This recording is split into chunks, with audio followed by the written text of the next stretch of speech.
Tapos mga kapatid nating sporty at may active lifestyle, ibibida pa natin at ang ating kapatid na si Maui, ang isang sport na unti-unti nang nakikilala dito sa bansa. Mau, anong sport ba yan at nang masubukan? Hello, hello! Good morning mga kapatid at good morning sa lahat po rin nasa studio at mga nanonood ngayon sa atin because napakaganda na ating umaga dahil nandito tayo ngayon sa Manila Paddle Club dito po sa BGC sa Taguig at nakita niyo po kanina may naglalaro po ng tinatawag natin na paddle. Pero ano nga ba ang paddle? At para pag-usapan, explain sa atin yan, makausap natin ngayong umaga si Miss Alena Don Magpantay, ang President ng Philippine Paddle Association. Miss Alena Don, good morning po. Good morning. Ang ganda-ganda po ng aking mga kausap kayong umaga. Okay, Miss Alena, my question is, sa dami ng sports, meron tayong tinatawag na tennis, badminton, bakit paddle? Ang paddle is napakadaling sport na hindi mo kailangan ng training kasi yung racket niya is stringless.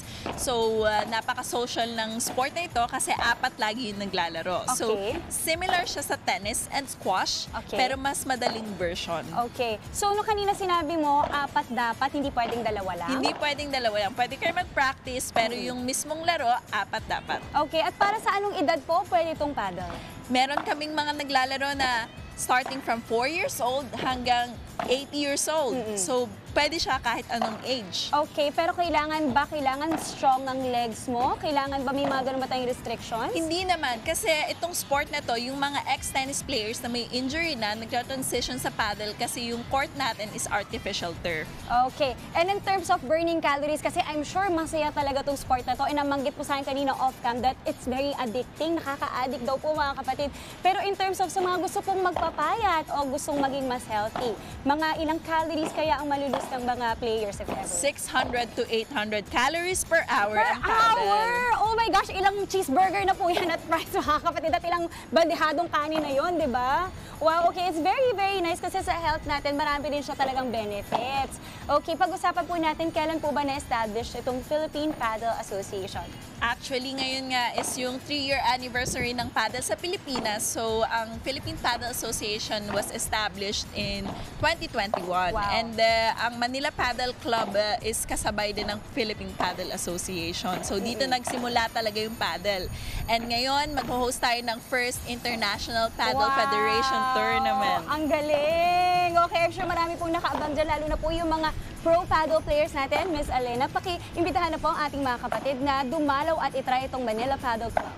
Welcome ang lahat sa Manila Paddle Club to watch our Filipino paddle athletes, lalo na yung mga players natin na Pinay at Pinoy maglalaro dito sa FIP Prize Manila sa Manila Paddle Club. Kalaban is 29 different countries with 120 players. Ayan, thank you so much, Miss Alena. Dami namin natutunan. At ito na nga po, mamaya mga kapatid, pagbabalik natin, itatry natin maglaro ng paddle. Kasama sila, tuturuan tayo ng mga proper ways and forms kung paano siya laruin. But for now, back to the studio muna. Maraming salamat, Maui, na sadyang napakaganda sa umaga.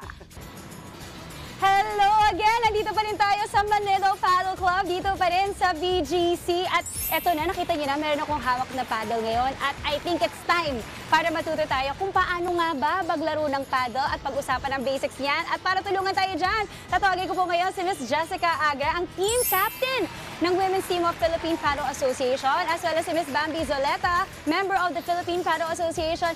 Miss Bambi and Miss Jess, good morning mga kapatid. Okay, dito po kayo. Ayan, so nakikita naman natin na dito po, yung paddle talaga, ito yung mga nauuso, isa sa mga nauusong sports ngayon. Pwede yung bang turuan, ano nga ba ang basic? So ito po yung tinatawag natin na? Yes, ito yung paddle racket. Ito Okay. yung ginagamit sa paddle.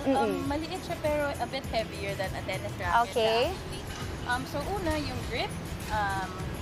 Usually, lagay mo muna here, yung kamay mo. Okay, yung right. right-handed. Okay, and yes. This one. So all the way hanggang pababa sa grip, that's to check kung paano mo siya hahawakan. Okay, the whole time. ganon. And then this one, kailangan din siya suot. Okay. Pag naglalaro, part of the rule. Okay. So you check lang. Okay, so ganun pala yung hawak natin. Yun yung Okay, and then? And then for the forehand, Okay. ready position. And then yung una is you step back. With the racket na kasama. Yes. And then you adjust na lang yung weight. Okay. Contact point is dito, and then you straight. Pero Okay. dito, short lang siya. Okay. With the walls around. Yes. Okay. Sige, yun na ba yung basics natin para makahit? Yes. Sige. For the forehand. And may backhand din. Okay, pero dahil basic lang muna tayo mga kapatid, yung forehand muna pag-usapan natin. At itry na natin, we are gonna put our skills to the test. First time po natin magpapaddle, kaya tara, samahan niyo po kami maglaro. And si Miss Pao, hi Miss Pao, samahan niyo kami dito. Okay, ay saan ba ako? Yes. Dito, with you. Okay, we will be joined by Miss Pao. Ito na mga kapatid. Okay, i-pray nyo na makahit lang ako ng ball. Yun lang talaga importante.